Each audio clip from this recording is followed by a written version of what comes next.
Israel Iran तनाव के बीच operation Sindhu के तहत भारतीय नागरिकों की वतन वापसी का सिलसिला लगातार जारी है। मंगलवार को इजराइल से 549 भारतीय नागरिकों को लेकर वायुसेना के 3 विमान नई दिल्ली पहुंचे। पहले विमान में 161, दूसरे विमान में 165 और तीसरे विमान में 268 भारतीय नागरिक लाए गए।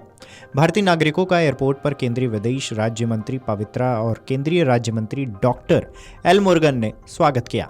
इसे लेकर विदेश मंत्रालय ने कहा है कि विदेश में भारतीय नागरिकों की सुरक्षा सरकार की प्राथमिकता है। बता दें कि विदेश मंत्रालय के प्रवक्ता रणधीर जायसवाल ने ट्वीट किया और लिखा कि ऑपरेशन सिंधु का इजराइल चरण 23 जून 2025 को शुरू हुआ। इसमें जॉर्डन से 161 भारतीय नागरिकों का पहला जत्था स्वदेश लाया गया। इसके बाद वायुसेना का C-17 विमान इजराइल से 165 यात्रियों को वापस लेकर आया। वहीं मंगलवार दोपहर को तीसरा विमान 268 नागरिकों को लेकर भारत आया। इससे पहले मशहद से नई दिल्ली पहुंचे एक विशेष विमान से 292 भारतीय नागरिकों को ईरान से निकाला गया। अब तक 2295 भारतीय नागरिकों को ईरान से स्वदेश लाया जा चुका है। इजराइल से लौटे बुजुर्ग दंपति त्रियंबकम कोली ने कहा है कि मुझे इजराइल में 1.5 महीना हो गया। वहां अचानक स्थिति बिगड़ गई। हम दिन के किसी भी समय विस्फोटों की आवाज़ सुन सकते थे। हम डर गए थे। हम वहां वापस आ गए। हम प्रधानमंत्री मोदी के बहुत आभारी हैं। हम अपने बेटे के नवजात शिशु से मिलने वहां गए थे। वे इजराइल में ही रहेंगे। वे वापस नहीं आएंगे। हम वापस आ गए हैं।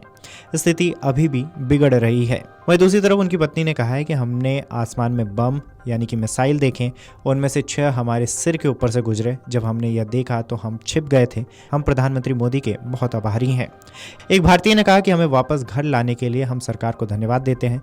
हमें भारतीय दूतावास से बहुत मदद मिली। मैं भारत सरकार और भारतीय वायुसेना का आभारी हूँ। भारतीय दूतावास और भारत सरकार ने निष्कासी प्रक्रिया के दौरान हमारी बहुत मदद की। जब हम इजराइल में अपने घर से निकले तब भी हमें सायरन बजते हुए सुनाई दिए थे। बता दें कि ऑपरेशन सिंधु को लेकर भारतीय वायुसेना ने कहा है कि पश्चिम एशिया में के संघर्ष प्रभावित क्षेत्रों में बढ़ते तनाव के जवाब में भारतीय वायुसेना के C-17 विमानों ने भारतीय नागरिकों और मित्र देशों के नागरिकों को निकालने के लिए जॉर्डन और मिस्र से मिशन शुरू किया। भारतीय वायुसेना जरूरत के समय देश और दुनिया भर में सहायता प्रदान करने के लिए पहले उत्तरदाताओं के रूप में प्रतिबद्ध है। बता दें कि ईरान इजराइल के बीच कई दिनों से तनाव था, लेकिन अचानक ट्रंप के ऐलान के बाद सीजफायर को लेकर दोनों में सहमति बनी। अब छिटपुट घटनाक्रम देखने को मिल रहे हैं। बहरहाल भारतीय नागरिकों को वापस लाने के लिए सरकार ने ऑपरेशन सिंधु को जारी रखा है। वीडियो डेस्क अमरुजाला.com।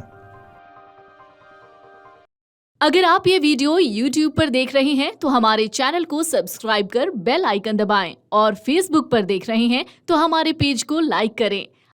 अगर आप ये वीडियो YouTube पर देख रहे हैं तो हमारे चैनल को सब्सक्राइब कर बेल आइकन दबाएं और Facebook पर देख रहे हैं तो हमारे पेज को लाइक करें।